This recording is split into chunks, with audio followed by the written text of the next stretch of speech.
अंदर कौन-कौन सी ज़िम्मेवारियाँ दी हैं वह बताएँ और कौन-कौन से प्रदेश उनको दिए वो भी बताएँ? मार्च के महीने में जब माननीय आकाश आनंद जी की बहुजन समाज पार्टी में वापसी हुई थी, उसी समय से हम लोगों के बीच में काफ़ी खुशी का माहौल था और हम लोग ये चाह भी रहे थे और जनता भी चाह रही थी, सिर्फ हम ही लोग नहीं, पदाधिकारी नहीं, जनता भी चाह रही थी क्योंकि वो उम्मीदों के आकाश हैं। जनता उनको उम्मीदों के आकाश के रूप में देखती है और गाँव-गाँव में भी हम लोग भी जा रहे हैं, तो सब यही कह रहे हैं कि आकाश आनंद जी एक बार संगठन में वापस आते तो हम लोग के अंदर थोड़ी गर्मजोशी आती और आज उन सारे कार्यकर्ताओं की भावनाओं को ध्यान में रखते हुए माननीय बहन जी ने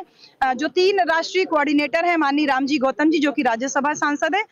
माननीय राजा राम जी पूर्व राज्यसभा सांसद और तीसरे रणधीर बेनीवाल जी माननीय रणधीर बेनीवाल जी, ये तीनों 3 सेक्टर में पूरे देश को जो डिवाइड किया गया अलग-अलग प्रदेशों को 8 किसी में 8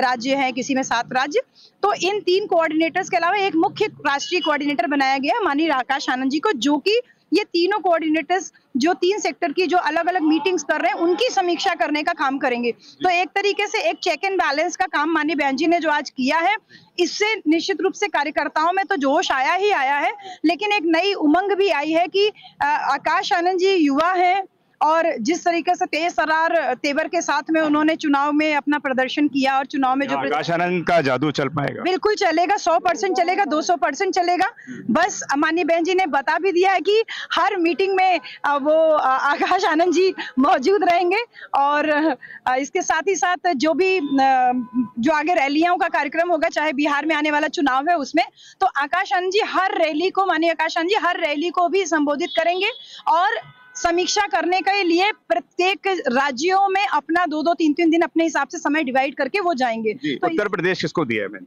माननीय बहन जी ने उत्तर प्रदेश अपने साथ में रखा है, अपने हाथ पे खुद रखा है क्योंकि उत्तर प्रदेश में 4 बार सरकार बनाई और माननीय बहन जी को विशेष लगाव भी उत्तर प्रदेश से है। तो यूपी माननीय बहन जी ने अपने हाथ में रखा हुआ है, लेकिन इसके साथ-साथ माननीय बहन जी ने आकाश आनंद जी को भी जिम्मेदारी दी है कि वो समय-समय पर यूपी भी विजिट करते रहेंगे और रैलियां करते रहेंगे। आज की मीटिंग का कितना असर पड़ेगा कार्यकर्ताओं के ऊपर 2027 के अंदर, कहाँ देखते हैं आप अपने आप? हम तो आप मेरी बोलने के अंदाज से ही समझ लीजिए कि कितना खुशी का माहौल है आकाश आनंद जी की एक बड़ी जिम्मेदारी मिलने से। तो बाकी कार्यकर्ताओं में भी बहुत जोश और जुनून है और हाँ, 27 के चुनाव में आकाश आनंद जी की जिस तरीके से समय से एंट्री हो गई है और समय से उनको जिम्मेदारी मिल गई है, उस प्रकार से अभी आने वाले जो 27 के चुनाव है उसमें हमें बेहतर परिणाम देखने को मिलेंगे, बहुत ज्यादा बेहतर परिणाम देखने को मिलेंगे क्योंकि जो चेक एंड बैलेंस का काम पूरे देश में चलेगा वो चेक एंड बैलेंस यूपी में भी चलेगा। तो यहाँ पे भी जब समीक्षा बैठक होगी तो सारे कोऑर्डिनेटर, सारे जिलाध्यक्ष और सब लोग आएंगे, तो सब ईमानदारी से अगर अपनी बात रखेंगे और कहीं उसमें कोई कमी होगी तो कहीं ना कहीं की पिन पॉइंट तो हो ही जाएगा।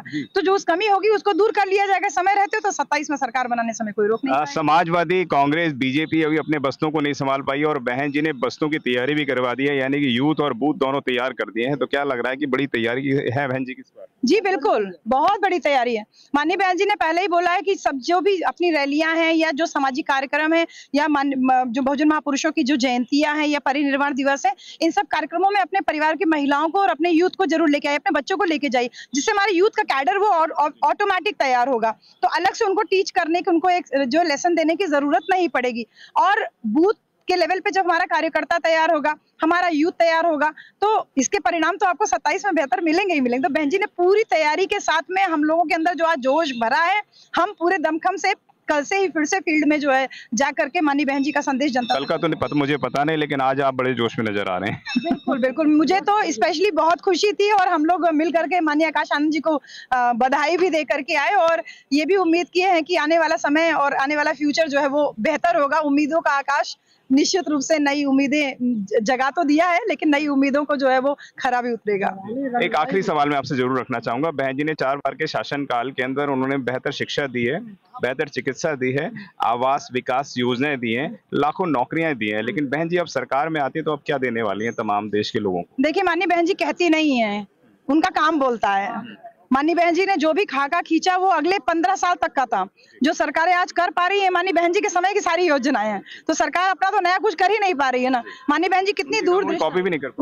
नहीं कर पा रही है। तो माननीय बहन जी कितनी दूरदृष्टा नेता है कि उन्होंने 5 साल में तो जो रह के कार्य किया अगले 15 साल का भी खाका खींच दिया। तो सरकारें आज तक वही काम कर पा रही है। तो माननीय बहन जी को कहने की जरूरत नहीं है कि वो नौकरी देंगे, रोजगार देंगे, शिक्षा देंगे। माननीय बहन जी ने उसको करके दिखाया और माननीय बहन जी साफ साफ कह रहे हैं बहुजन समाज पार्टी का एजेंडा, जो हमारा पार्टी का मैनिफेस्टो है, वो भारत का संविधान है और जब पार्टी का एजेंडा भारत का संविधान हो तो संविधान को लागू करने का काम सही तरीके से केवल और केवल बहुजन समाज पार्टी और माननीय बहन कुमारी मायावती जी ही कर सकती है। बताया जा रहा है कि बहन जी ने आज एक आत्मकथा भी सुनाई, एक कहानी सुनाई, अपनी कहानी सुनाई, तो मैं चाहूँगा कि क्या सुनाया वो मुझे तमाम दर्शक भी जाने उसको। माननीय बहन जी बहुत अच्छे तरीके से जब भी अपने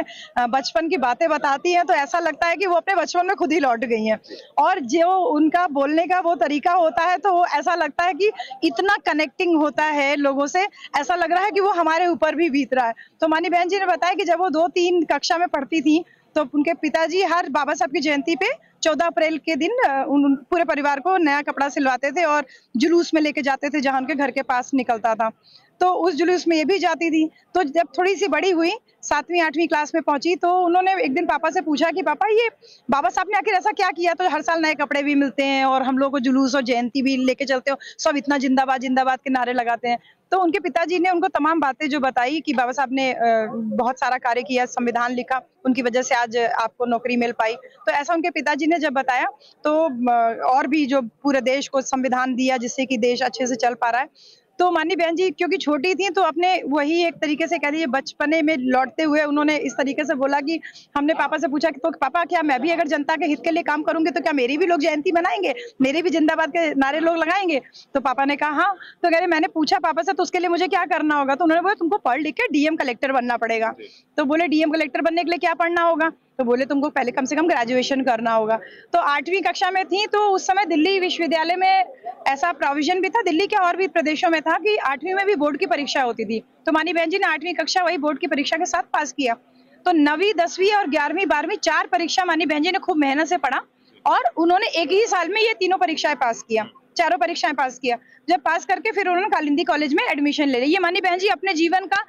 जो किस्सा था इतने अच्छे से बता रही थी कि हम सब लोग बहुत एंजॉय करके बहुत भावुक होकर के उसको सुन रहे थे। और फिर कालिंदी कॉलेज से जब उन्होंने ग्रेजुएशन किया तो पापा से बोला कि मैं इसके बाद बीएड करना चाहती हूँ क्योंकि परिवार में पापा ने उनके भैंस वगैरह पाल रखी थी जिससे परिवार में काफी बच्चे लोग काफी मतलब भाई बहन लोग ये लोग काफी थे। तो मानी बहन जी कह रही फिर मैंने बीएड कर लिया और फिर मुझे एक जगह नौकरी मिल गई और मैंने 1977 में लॉ में एडमिशन ले लिया। तो बोले दिन में मैं पढ़ाने जाती थी और शाम को मैं लॉ कॉलेज में जाके रेगुलर क्लासेस लेती थी। तो इतनी मेहनत करके मैं यहाँ तक पहुंची और उसी बीच में वही लखनऊ में दिल्ली में जो कॉन्स्टिट्यूशन क्लब में जो मीटिंग हुई थी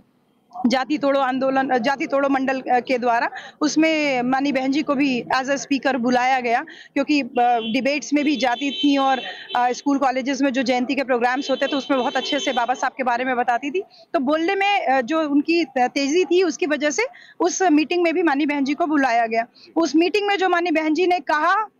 उस जो बोला कि हम लोग क्या अगर हरिजन है हम लोग अगर भगवान की औलाद है तो बाकी लोग क्या शैतान की औलाद हो, ये वो स्टेटमेंट था जो मानी बहन जी कहनी जिसने मेरी पूरी जिंदगी बदल दी। क्योंकि उस मीटिंग में बामसेफ के लोग भी मौजूद थे और फिर बामसेफ के लोगों ने तुरंत मान्यवर कांशीराम साहब को बताया और शाम को साहब कांशीराम मानी बहन जी के घर पहुंच गए और फिर वही उनके पिताजी से जो बात कही हम लोग तो अभी तक सुन रहे थे लेकिन आज मानी बहन जी के मुंह से डायरेक्टली वो बात सुनी जो साहब ने उनके पिताजी से पूछा कि आप क्या करना चाहते हो, बेटी को क्या बनाना चाहते हो। तो सबकी तरह उन्होंने कहा कि मेरी बेटी डीएम बनेगी, कलेक्टर बनेगी। तो मानी बहन जी ने भी कहा कि हाँ मुझे कलेक्टर बनना है, मैं लॉ की पढ़ाई कर रही हूँ क्योंकि लॉ भी पढ़ना पड़ता है कलेक्टर बनने के लिए। तो फिर मानी बहन जी ने ये बताया कि किस तरीके से उनको मान्यवर कांशीराम साहब ने कहा कि कलेक्टर बनके क्या करोगी? बोले समाज की सेवा करूंगी, लोगों की मदद करूंगी, जो सरकारी स्कीम्स हैं उनको पालन करवा पाऊंगी। बोले कलेक्टर बन करके तो तुम केवल फाइल लेके नेताओं के सामने खड़ी रहोगी, भाई तुम डीएम बन जाओगी ठीक है लेकिन तुम्हें डीएम काम कराने के लिए किसी नेता के सामने ही तो जाना पड़ेगा। तो अगर आप मेरी बात मानो और मैं तुम्हारी बेटी को, उनके पिताजी से बोल रहे हैं कि आपकी बेटी को मैं उतनी ऊंचाइयों तक ले जाऊंगा, इतना बड़ा नेता बनाऊंगा कि एक डीएम तो क्या सैकड़ों डीएम उनके सामने फाइल लेकर के खड़े रहेंगे। तो कह रहे घर में मेरे झगड़ा हो गया इस बात को लेकर के, किसी ने बात कोई मानने को तैयार नहीं था लेकिन मैंने हार नहीं मानी और मैंने उसी दिन पिताजी का घर अपने छोड़ दिया। इतनी भावुक ये अपील थी मानी बहन जी का, ये वृत्तांत जो बताया उन्होंने और किस प्रकार से बताया कि अपनी इतनी संघर्षों के बाद हम यहाँ तक पहुंचे हैं। तो आज तो हमारे पास सारी सुख सुविधा, सारे संसाधन है, सब कुछ है, हम क्यों नहीं ईमानदारी से अपने संगठन को वापस मजबूत करते हैं जिससे कि जब 4 बार सरकार बना ली है तो 5वीं बार सरकार बनाने में हमें कोई बहुत मेहनत नहीं करनी, एक्स्ट्रा एफर्ट नहीं करना। तो मानी बहन जी ने अपना जीवन बताते हुए, संघर्ष बताते हुए इस बात को कहा कि जब हम संघर्ष करके यहाँ तक पहुंच पाए हैं और माननीय कांशीराम साहब का साथ मिला है, तो आज तो मैं आप लोगों के साथ में रोजाना मीटिंग ले सकती हूँ और बराबर आप लोगों को इसीलिए कभी लखनऊ कभी दिल्ली मीटिंग्स के लिए कॉल कर रही हूँ। तो ये मीटिंग एक तरीके से हम लोगों को एक डोज भी दे रहा है, जिससे कि हम कहीं निष्क्रिय अगर हो रहे हैं या कहीं हरासमेंट अगर फील हो रहा है तो हम वापस सक्रिय हो जाएं। तो माननीय बहन जी ने बताया, अपील भी किया लोगों से कि आप लोग पूरी गर्मजोशी से पूरी तेजी के साथ संगठन को मजबूत करने में लग जाएं। बहन जी, चलते चलते एक आखिरी अंतिम सवाल रहेगा कि किस तरीके से बहन जी का जो एक्शन ऑफ मोड है वो बहुत स्ट्रांग होता है, कार्यकर्ता बड़े जोश के साथ निकलते हैं, फिर ये जोश कहाँ चला जाता है, क्यों नहीं संगठन में इतने ताकत से लोग जुड़ पा रहे हैं? बहन जी यूथ से बूथ की बात कर रही हैं, घर में महिलाओं को जोड़ने की बात कर रही हैं, बुजुर्गों को जोड़ने की बात कर रही हैं, लेकिन क्या कारण है? क्या कार्यकर्ताओं में कमी है या बहन जी की रणनीति में कमी है? क्या कहेंगे और किस तरीके से जुड़ पाएंगे वो बताएं। माननीय बहन जी की रणनीति एकदम सॉलिड है, फुल प्रूफ है और इसी रणनीति के तहत हम लोगों ने चौथी बार पूर्ण बहुमत से सरकार बनाई थी।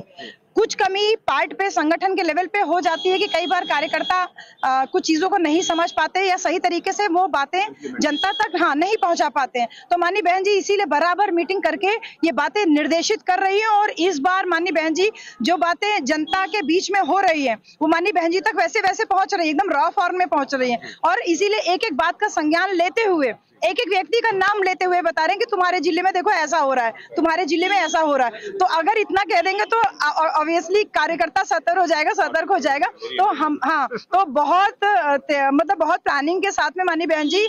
इस बार कार्य कर रही है और यहाँ हर एक कार्यकर्ता अपना डायरी और पेन लेकर के एक एक डे टू डे का अपना पूरा प्लान बना के रखा हुआ है, क्योंकि माननीय बहन जी ने जब ये कह दिया कि तुम्हारे जिले में ऐसा ऐसा हो रहा है तो अब उसके आगे कार्यकर्ता ये सोच रहा है कि मेरे जिले की कोई गलती है, कोई कमी ना नजर आए, जिससे कि माननीय बहन जी उसको फिर अगली मीटिंग में सबके सामने अगर पूरे ऑल इंडिया की बैठक में कर रही है तो एक तरीके से थोड़ा सा कार्यकर्ता को थोड़ा चूस दुरुस्त करने का भी काम हो रहा है। तो ये पहले जो हुआ कुछ कमियां रह गई, कुछ गठबंधन की खामियां रह गई, कुछ अपने लोगों की कमियां रह गई, इन सारी कमियों को माननीय बहन जी ने कहा कि सब किनारे करिए, मजबूती के साथ बूथ लेवल और सेक्टर लेवल की मीटिंग्स की समीक्षा कीजिए और जब तक सेक्टर और बूथ लेवल की कमेटी पूरी स्ट्रांग ना हो जाए तब तक किसी भी प्रकार का कोई पब्लिक एड्रेस या कोई भी कैडर या कोई बड़ी मीटिंग्स करने की जरूरत नहीं। गांव-गांव में छोटी-छोटी चौपाल लगाइए और जैसे ही हमारा संगठन मजबूत होता है उसके बाद फिर हम लोग बाकी मीटिंग और बाकी रणनीति करेंगे। धन्यवाद आपका।